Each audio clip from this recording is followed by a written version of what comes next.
You are tuned to 24 into 7 channel of All India Radio. It's very easy to decide on an over-the-counter pill and pop it to do away with that niggling pain in the stomach or the head. But have you ever realized that this can in fact even prove to be fatal? That's the topic of today's interaction with Dr. S.K. Sinha, and the topic is self-medication, invitation to trouble. There are quite often times when we are tempted to go in for self-medication. Be it common cold, we are down with virals, we have cramps, headaches, or any such seemingly minor ailment. We tend to reach out for that familiar tablet in the first aid box. We even don't hesitate to head for the neighborhood chemist instead of the family physician to set right our health problems. How safe is such an attitude? Just how harmful such self-medication can get is the subject we are going to discuss in our program today. We are privileged to have with us in our studios today Dr. R.S.K. Sinha, former consultant medicine, Safdarjung Hospital, who has also been consultant physician for the former Prime Minister. Welcome to our studios, Dr. Sinha. Thank you. Dr. Sinha, we have heard besides treatment, drugs do also kill. How true is it? Yes, drugs can kill individuals, and the causes could be several. Like you see, drug is a foreign substance. If any foreign substance offends our body reacts to defend itself. And that reaction could be at times so severe that it can cause such effects like fatality, And this is, the fatality can come from drugs because of its side effects. Fatality can come from the drug interactions, various groups of drug if combined together, what we call it as polypharmacy, Okay. Drugs can kill an individual because of wrong dosing, higher dosing or underdosing. And similarly, drugs can cause fatality because of unnecessary use of it. So any form of unwanted administration of drug in the body can be fatal. Besides some minor side effects which often people ignore, fatality brings to light that we should never venture to take any chemical substance into our body, whether it is allopathic or other forms of medications, unless prescribed by a qualified and experienced person. Dr. Sinha, why do after all people go in for self-medication? What is it that draws them towards this self-confidence of treating their own ailments themselves? You see, our society is in such a shape that everybody feels and understands that they are self-equipped to treat themselves as well as some close friends and neighbors. And they just, you see, when we are sitting in the hospital, we find people gossiping outside and claiming that such and such drug had cured such and such ailment in one of his relations or friends, so why not try this? So this kind of attitude is really not good and for the society. And that's the difference between a developed world and our part of the world, where in developed world we have very limited access to drugs which are termed as OTC items, over-the-counter items. Whereas in our part of the world, we can get and take anything, any drug from any chemist for any ailment. It's so easy to obtain them. So that is a major reason why we find the drugs causing toxicity, side effects, even fatality more often in our part of the world. As I said, simple things like the toxic effect or side effect. People know of very few things, like penicillin everybody knows. Yeah. One could be very sensitive, and a single drop of penicillin administered wrongly can lead to death. But people are not aware that there could be drugs like even simple paracetamol. Believe me, I have seen a patient dying of one single tablet of paracetamol in the hospital. He was not aware that even this could cause. So, although we claim that it's a very safe drug, but this can lead to such a fatal side effect. Interactions, as I told you earlier, people are on several medications, like drugs like anti-epileptic drugs. If a person is epileptic, he is for a very long period of life, a patient is put on an anti-epileptic drugs. And these are the very sensitive drugs. A slightest variation in its level can cause an epileptic fit if the level is lowered. And if the levels are high, it can cause toxicity. And all these drugs, most of the drugs in totality is taken care by the liver. And in the liver, if there is interference with any other drug, in its functioning, the drug's level in the blood may vary. And that becomes a very important reason that at times the drug which is not causing any side effect suddenly causes side effect because of interaction with some other drug. And this often is seen in elderly people who are geriatric age group patients, often forced to take many drugs for arthritis, for their chronic illnesses like hypertension, for diabetes, for cardiac ailments, for so many things, lung conditions, asthma conditions.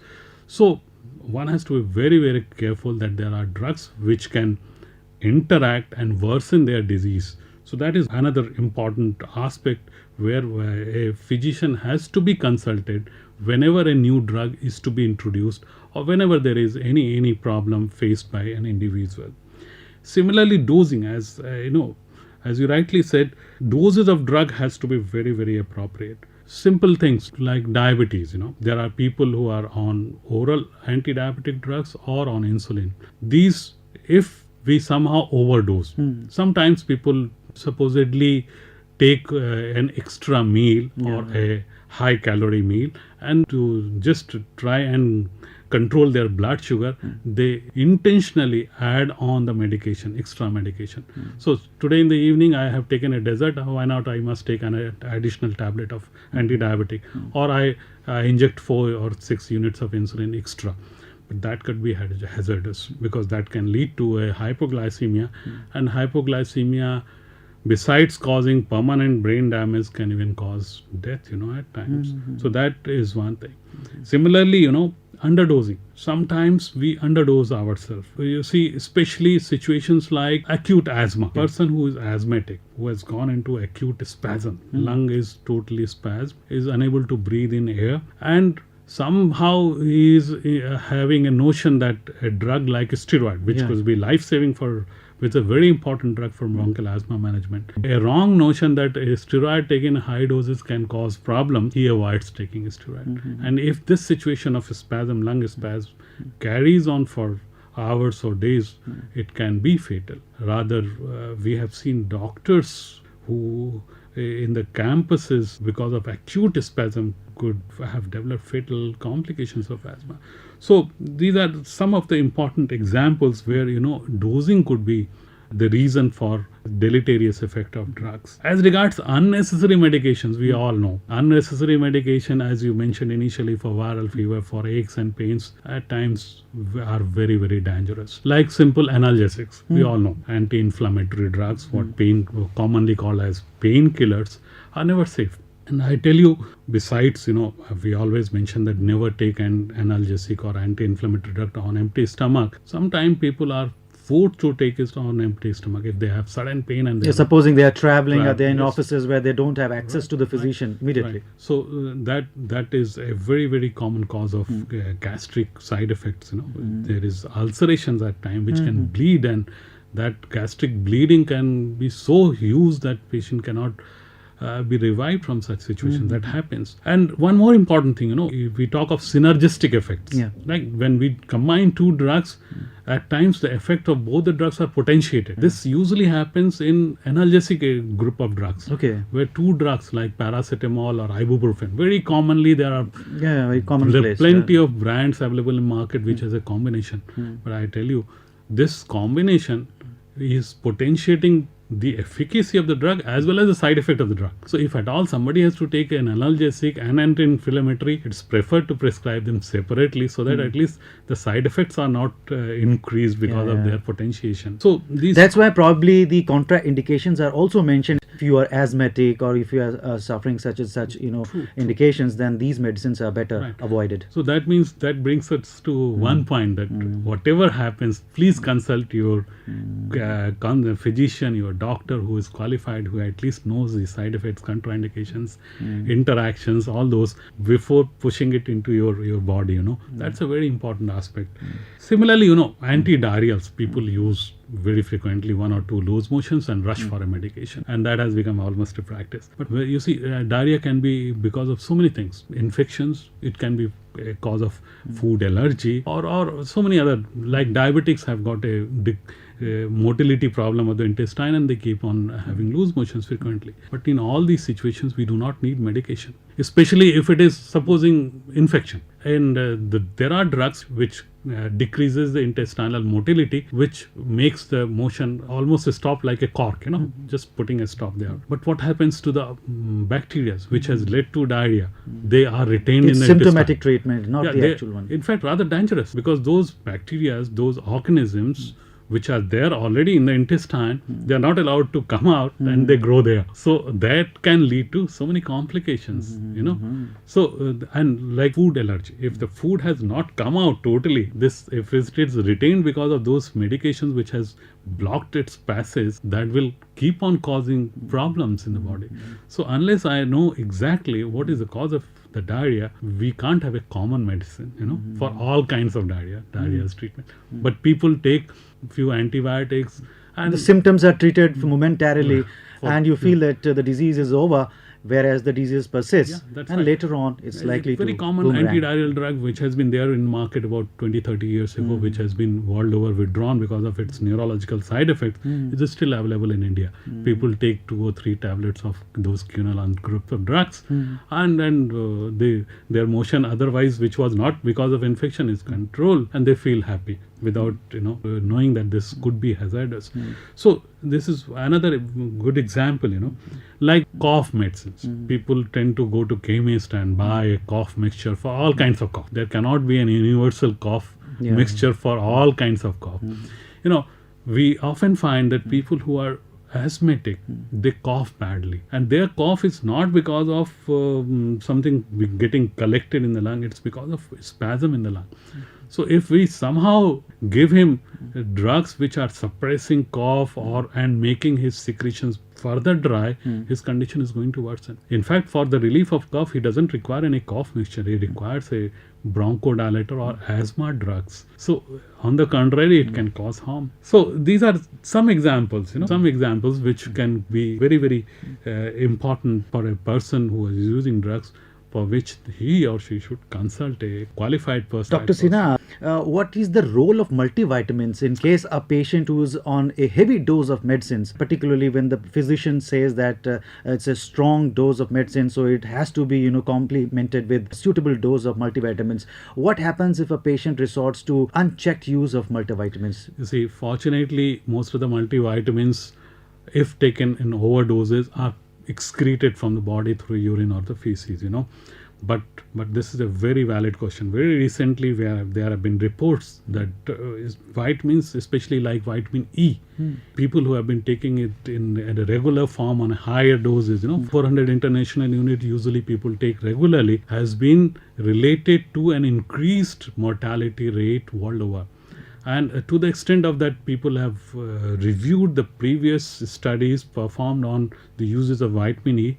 It was published in 2005, early months of 2005, and it was shown that this has led to probably 10% increase in the mortality for all reasons, just attributed to high dose of vitamin E. So that is dangerous, yes.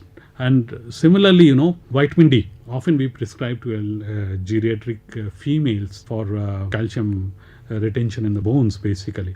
But it has been observed if we give vitamin D in excessive doses, the effects are reversed. So similarly, vitamin A, if given in very high doses, it causes bone demineralization. Osteoporosis of the bone increases. So nothing is safe. Even vitamins taken randomly for those people who are not deficient in vitamin, or for reasons where the vitamin is not indicated, can be hazardous. Same is true for antioxidants. For past several years, focus has been that people should take antioxidants. But I would quote here a report published in September 2005 from American Heart Association, a body which recommends for various medications for the heart patients. They have concluded, finally, after reviewing so many studies on antioxidants, that all synthetic form of antioxidants are useless. Some of them may harm the people, and if at all somebody has to take antioxidants for the cardiac disease prevention, advisable will be to take natural antioxidants which are there in plenty in fruits and vegetables and other green leafy things. So these are observations which often come back as we use and we study the effects and side effects. So my suggestion to everybody is never introduce any chemical substance in your body unless it is must, and it is in consultation with an expert. That's Physician. very important. The general tendency is that in case you are having a problem, suppose for instance, the most commonly felt problem is if you are feeling some giddiness in the chest, the commonly held conclusion is that it's maybe basically due to some gastric problem, whereas the Very hidden true. cause could be some, Very serious problem. Very true. underlying that. Every doctor in their life must have experienced such a situation where people have taken this part of symptom as very lightly, and this has led to fatality also. You see, the chest area is covered by, includes the lungs, it includes the food pipe, it includes the heart as well. So everything there in the chest, people initially ignore it as a related to stomach or food pipe, but these symptoms can be manifestation of a heart disease itself. So if there is any risk involved, any risk factor in the body like obesity, hypertension, diabetes, elderly male, they should, if have got such kind of a symptom, they should consult a doctor, even if it is especially if it is occurring at a odd hour in the night, and patient has gone to bed comfortably and getting up with such kind of a discomfort, must consult a doctor. Here I would like to add one important information.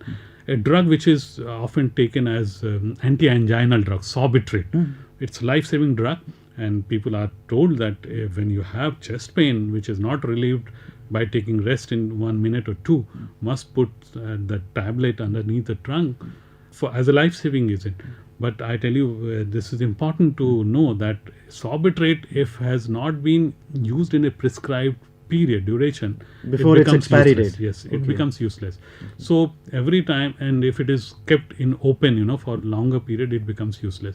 So if we tell the patients that they should keep on changing their unused Sorbitrate with a fresh pack every 3 months or so, they should throw away the unused Sorbitrate and keep a fresh pack, which they should use whenever they're in emergency. So there are multiple examples where we should be avoiding unnecessary medications. We should be cautious in using drugs. We should only use safe drugs which has been advised by a qualified person in a proper dose. That's important. So any final message that Dr. Sinha you would like to give to our listeners? Well, any foreign substance never allowed to be introduced in your body unless it is must. And who will decide this must? Must will be decided by a qualified person that look, this is beneficial for you and therefore you must take it in a dose and duration as we think that is proper for you. So on that note, we hope our listeners would definitely heed the advice given by Dr. Sinha, and instead of reaching out to the nearest available first aid box, they will reach out for the nearest family physician and get treated the proper way. Thanks a ton, Doctor, for visiting our studios. Thank you very much. Thank you. You just heard Dr. S.K. Sinha on the topic Self-Medication, Invitation to Trouble. We welcome your suggestions and comments regarding our programs on our mail ID englishsw@gmail.com. This broadcast came to you on the 24/7 channel of All India Radio, Delhi. Please stand by for the next broadcast.